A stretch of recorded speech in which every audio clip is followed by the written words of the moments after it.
La France a inscrit le droit garanti à l'avortement dans sa constitution. Il y a les garçons, les filles et aussi les muches. Moi, par exemple, je suis une muchi. Je comprends pas. T'es pas une fille? Je suis né garçon et je m'appelais Felipe. Mais je me suis toujours sentie fille, alors on m'a élevée comme une fille. Et maintenant, je m'appelle Félina. Je ne suis ni fille ni garçon. Toutes les vulves existent. C'est surprenant comme sensation. On est formaté à l'idée que notre vulve n'est pas la représentation de la réalité. Je suis à nu, mais je me sens pas vulnérable. Du coup, ça touche notre rapport à l'intime. On n'ose pas se toucher, on n'ose pas se regarder. On trouve que c'est sale, c'est totalement faux. Oh là là, c'est ouf! Les filles, vous savez que mes funérailles, c'est le 21, le 22. Oui! Francine a dit, mais Odette, tu sais, tu peux t'aller te coucher, te reposer. J'ai dit, j'ai pas envie de me reposer, là. Elle m'a reposé dimanche pour l'éternité.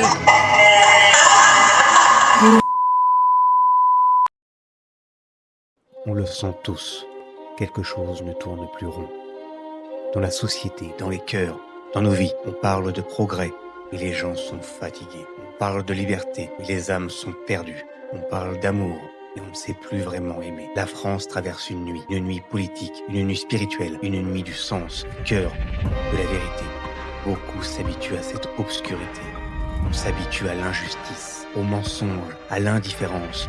On s'habitue à voir le mal devenir banal. Mais la foi, elle, ne s'habitue pas. Elle résiste, elle est claire. Être catholique aujourd'hui, c'est croire que la vérité existe encore, que la vie a un sens, que le Christ n'a pas fini de parler à ce monde. Notre foi n'est pas un souvenir, c'est une force, c'est une source, c'est une lumière. Croire, ce n'est pas fuir la réalité, c'est la regarder en face, avec espérance. C'est aimer quand tout pousse à haïr, pardonner quand tout pousse à juger, servir quand tout pousse à se replier sur soi. Le monde parle de droit, le Christ parle de devoir. Le monde cherche le plaisir, le Christ promet la joie. Le monde vit dans la peur, le Christ appelle à la paix. Alors non, nous ne voulons pas d'une foi tiède, d'un catholicisme timide, invisible, effacé.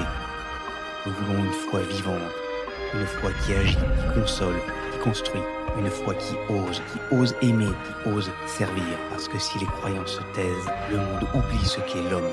Et quand l'homme oublie Dieu, il finit toujours par se perdre lui-même. Être catholique, ce n'est pas une étiquette, c'est un appel à vivre la foi simplement, profondément, courageusement, à remettre le Christ au centre, dans nos vies, dans nos familles, dans notre pays. Nous croyons encore à la beauté du vrai, à la force du bien, à la puissance de l'amour. Il est temps de se lever, de croire, de vivre vraiment. Le monde n'a pas besoin de discours, il a besoin de témoins, des témoins de lumière, des témoins du Christ. Nous ne serons pas parfaits, mais nous serons debout pour la vérité, pour la vie, pour le Christ.